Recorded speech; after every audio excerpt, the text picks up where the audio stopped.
Hello everyone, today I'm bringing you on a hike and I'm sharing with you how I hike with little children.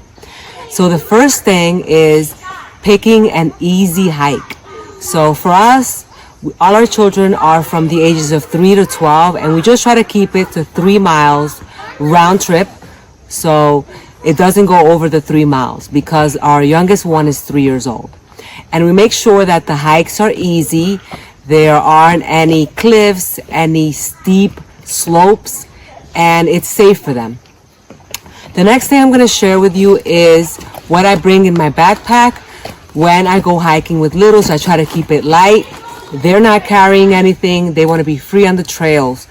So I'm going to share with you what I bring, and I'm bringing you a little closer now.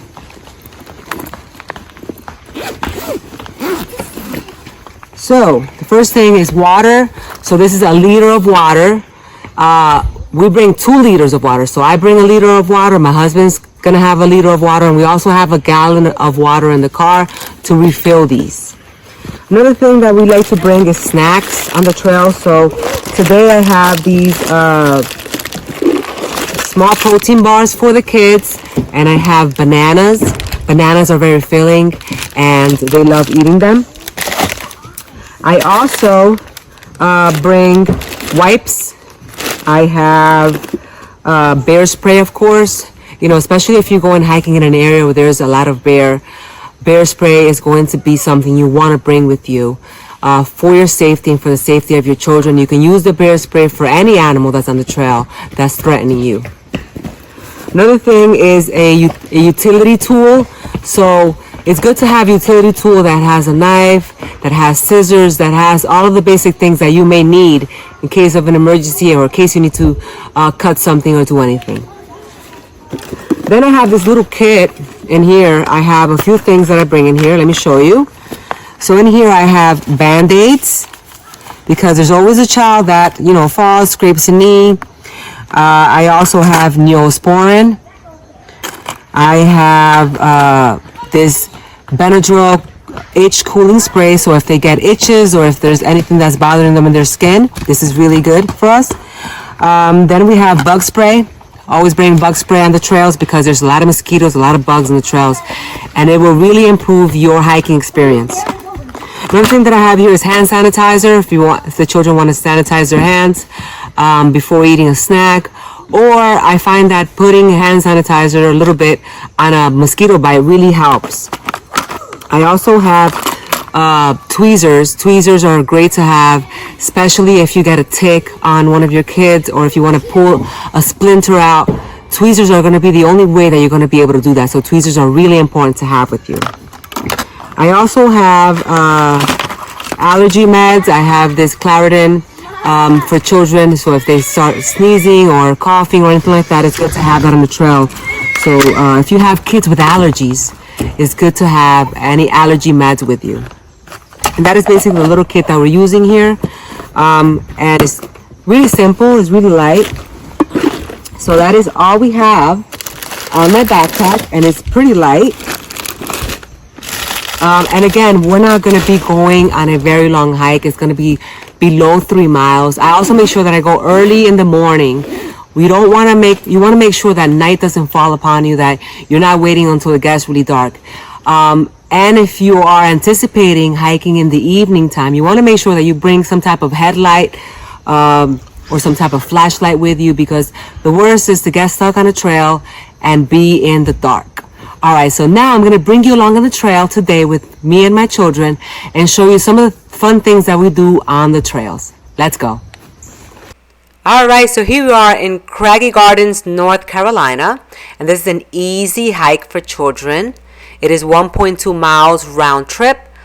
For 0.6 miles, they will climb rocks and stones up to a mountain view, and then they will walk 0.6 miles back for a total of 1.2 miles. Hiking offers children an amazing opportunity to refresh and unwind in nature as they walk and explore the trails. Children get to learn about nature and identify local wildlife around them. I'm always amazed when I see children and adults not know very basic things about nature and the world around them. Hiking offers an amazing opportunity not only to immerse in vitamin D that is necessary for immunity, but it improves mental health. Spending quality time outdoors reduces stress, calms anxiety, and can lead to lower risks of depression. We have an epidemic of mental health in our country. But not only that, we have an epidemic of obesity. And the lack of exercise is one of the main culprits. Children are spending 4 to 7 minutes a day outdoors compared to 7 hours in front of a screen, according to recent studies. And when children are outdoors on the trails, they get to walk and climb and run and work on those gross motor skills as they build large and small muscles, improve balance and coordination. It's really important to get children outdoors. And I am aware that more and more children are spending less and less time outdoors. But if you think about it, their childhood memories are being built in front of screens. And so when they look back at their childhood, that is what they're going to remember. But when you get them outdoors, they get to build beautiful memories together as a family. And they get to learn how to take risks and learn about nature and safety as they walk the trails. One of our favorite things to do on hikes is to collect rocks. And we bring a little bucket and the children collect little rocks they find along the way. We have a pretty large rock collection at home that we have collected over the years on our hikes. And you would be amazed on all the different beautiful rocks you can find. From geodes to sparkling rocks to rocks that are shaped as hearts and letters. And then at the end of the hike, the children will decide which rocks they bring home. When we go home, if they see a rock that they want to identify, we will look it up online and find the names of the rocks. This is a great way to learn about rocks and minerals. Another thing that we like to do on the trail is to identify local wildflowers.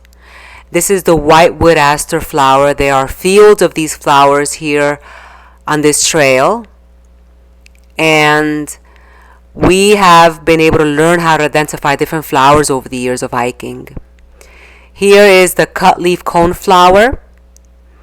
When we see a flower that we don't know, we will take a picture of it and identify it when we get home, or we will take a little sample of the flower with us. But this has helped us identify so many different flowers along the years. And it's just a beautiful way to learn about nature and learn about the local wildflowers that grow in your area. Another neat thing that you can do along the trail is to forage for edibles. Here along the trail we found some wild blueberries all along the trails. And I always tell the children, before you eat a blueberry, before you eat any type of berry or any type of leaf or plant, please show it to me first. It's important to learn how to forage in a safe way. So taking a local foraging class in your local community to learn how to forage for local edibles would be a neat thing to do.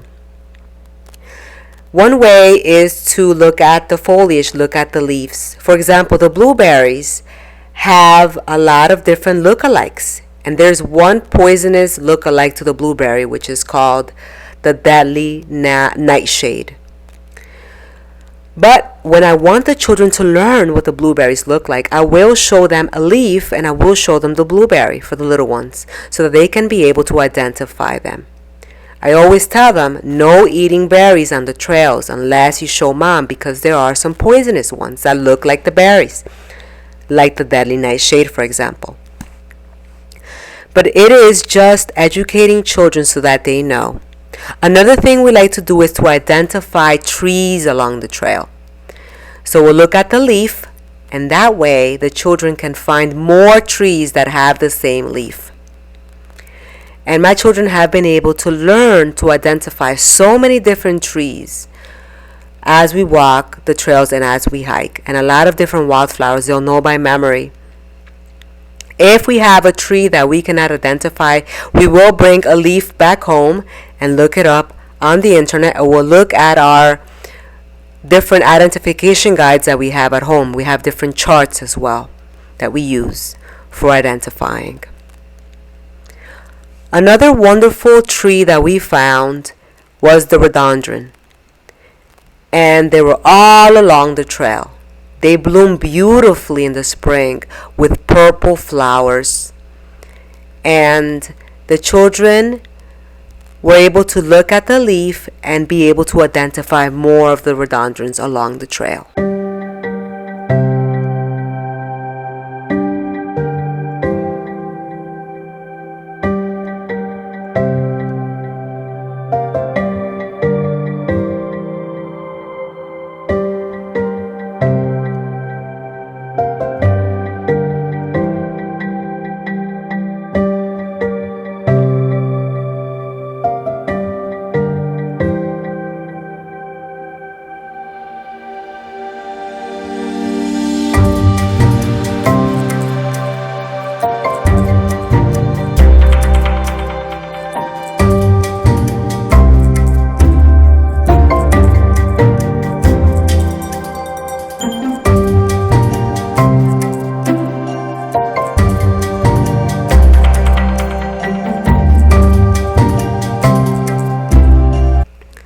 About halfway point, it's good to give children a little rest and a little snack.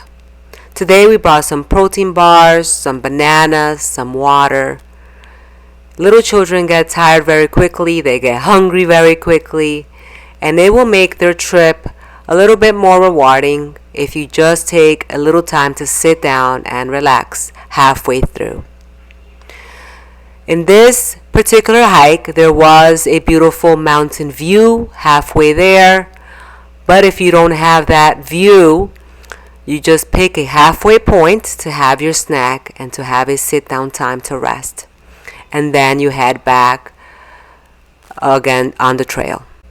The last part of our hike is looking at their little bucket of the items they want to bring home. So they're sorting through and picking out the best items that they want to bring to our rock collection, and if they found a favorite rock that they want to bring home, they will leave it in the bucket, and then we will come home and put it in our nature table display where we have all of our rocks. And if there is a rock that they want to learn more about, we will identify that rock or mineral to make the most of their learning experience. I hope that you have enjoyed this video, inspiring you to get out in nature with your children. There are so many different national parks, state parks, and local parks that you can hike in your local community with your children. Get outdoors and immerse in nature. You will build beautiful memories with your family. And if you come to Craggy Gardens here in North Carolina, this is a beautiful place. You will ride through the Blue Ridge Parkway to get to the Craggy Gardens. And it is just an amazing view where you can stop along the Blue Ridge Parkway to take pictures with your family, and it will be beautiful. I hope that you have enjoyed the video. Let me know in the comments what are the next hiking places that you are going to be visiting. And I'll see you all in the next video. Bye-bye.